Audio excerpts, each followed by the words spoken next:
Salut mes petits couicouillens, c'est Mister Couicouille, bienvenue dans cette nouvelle vidéo. Alors, cette vidéo sera sur Wonder Woman, ma troisième super-héroïne préférée, enfin mon troisième personnage de comics préféré. Mais avant tout, je tenais à m'excuser de la qualité déplorable du son de mes vidéos, car je n'ai pas encore de micro. Voilà, je vais bientôt en avoir un, genre dans 2 semaines, à peu près, ouais.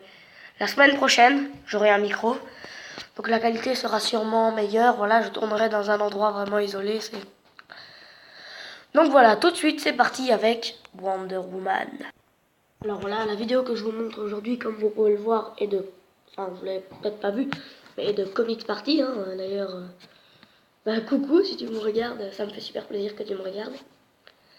Donc voilà, Wonder Woman est une super-héroïne de bande dessinée américaine, créée par William Moulton Marston, sous le pseudonyme de Charles Moulton, en décembre 1941 dans All Star Comics. Elle est, à cette époque, l'une des premières super-héroïnes et demeure la plus célèbre d'entre elles. Dans la plupart des adaptations, Wonder Woman est la princesse Diana d'une tribu amazone dont les origines sont liées à la mythologie grecque. Ambassadrice amazone de notre monde, elle possède différents pouvoirs surnaturels, ainsi que des cadeaux des dieux grecs, dieux grecs, pourquoi pas, comme un lasso magique et des bracelets à l'épreuve des balles. Elle fait aussi partie de la Ligue de justice des justiciers d'Amérique. Donc voilà, ça c'est pour le petit instant Wikipédia. Alors, pour ses origines, Diana Prince, alias Wonder Woman, est née sur l'île cachée de Themyscira. Sa mère, Hippolyte, une Amazone immortelle. Le problème c'est qu'en fait, sa mère est Hippolyte, donc une Amazone immortelle. Alors voilà. Veuillez m'excuser pour ce petit instant, je ne savais plus trop quoi dire. Et on lui a toujours raconté qu'elle était sculptée dans de l'argile, née sculptée dans de l'argile. Hippolyte la voulait tellement qu'elle l'a sculptée dans de l'argile et que Zeus lui a donné vie. Mais en fait, loin de là, elle est née de l'union de Zeus, dieu de la foudre et dieu de la terre, et de Hippolyte, qui est sa mère, forcément. Donc voilà, alors niveau de ses pouvoirs... oui, j'ai changé de vidéo parce que je vais pas tout le temps laisser du Comics Party. D'ailleurs, si tu me regardes, encore une fois, merci. Hein. Et alors, niveau de ses pouvoirs, elle a une super force, elle peut voler, elle a une super vitesse, une longévité accrue, télépathie animale, ce qui est plutôt stylé, résistance au contrôle mental, grande résistance à la magie, de régénération, projection astrale. Au niveau de ses armes, elle a un arsenal de guerre immense. Elle a bien sûr ses 2 bracelets indestructibles. Alors vous allez me dire, oui, du coup ces bracelets sont inutiles, faudrait pas qu'elle les enlève, sinon elle devient assez faible et tout. Mais en fait, si elle les enlève, elle active un mode dieu qui la rend surpuissante. Ce mode dieu est abusé, elle est 2 fois plus forte que normalement, et avec ce mode dieu, elle a réussi à survivre et à rester, genre même pas 3 minutes, contre Super Doom. En gros, c'est Superman qui a possédé Doomsday, et c'est un monstre. C'est incroyable, c'est une prouesse de juste l'avoir retenu un petit peu de temps. Sinon, dans ce mode dieu, elle est capable de battre Superman facilement.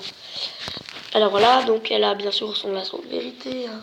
Lasso pratiquement indestructible qui permet de dévoiler la vérité, mais elle s'en sert beaucoup plus comme fouet. Sinon, elle a tout un arsenal de guerre, elle a son poignard qui permet, je vous cite, parole de Héphaïstos, tellement aiguisé qu'il peut trancher un atome en 2. Un atome! Ça veut dire qu'elle pourrait par exemple couper le bouclier de Captain America. Au calme. Bon après, c'est 2 univers distincts, donc on peut pas trop faire la comparaison. Sinon, elle a des haches, sa tiare qu'elle peut servir comme poignard et comme boomerang. Elle se bat très très bien au corps à corps. Elle a déjà combattu contre Batman, Black Canary, Superman. Elle a appris la langue kryptonienne juste par amour. Et elle a aussi eu une nuit deal avec Superman. Voilà. Donc voilà, elle est surpuissante et voilà. Donc voilà, j'espère que cette vidéo, que cette petite vidéo vous aura plu, voilà. Et du coup, j'ai oublié 2 petites bases. Niveau de ses ennemis, alors on a le premier né, je vais pas trop vous spoiler, qui est ultra stylé. Après c'est une ennemie de Doomsday, forcément, c'est une ennemie de Ares et de Steppenwolf. Et sinon, bah voilà, après ça, à part ça, elle a d'autres ennemis, hein, mais voilà, ceux-ci sont les plus connus.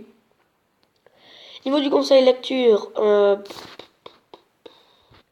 alors niveau du conseil lecture, je vous laisse avec la vidéo de Comics Party. Je vous laisse avec la vidéo de Comics Party dessus. Car dans sa critique de film, il met des conseils lecture Rebirth. Moi, je vais vous conseiller les New 52. Parce que je ne suis pas encore en Rebirth et le New 52, c'est vraiment un univers qui me passionne. Bah, bien évidemment, la série Justice League. La série Superman Wonder Woman, où elle fait une nuit deal avec Superman, forcément.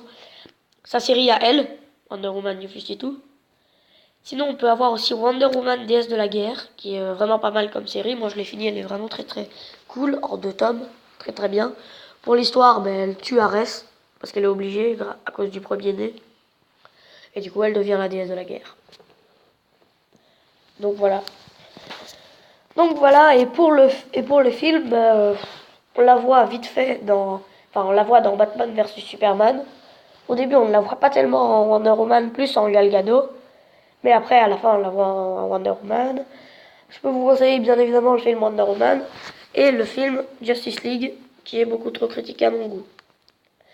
Donc voilà, j'espère que cette petite vidéo vous aura plu. Et bye bye.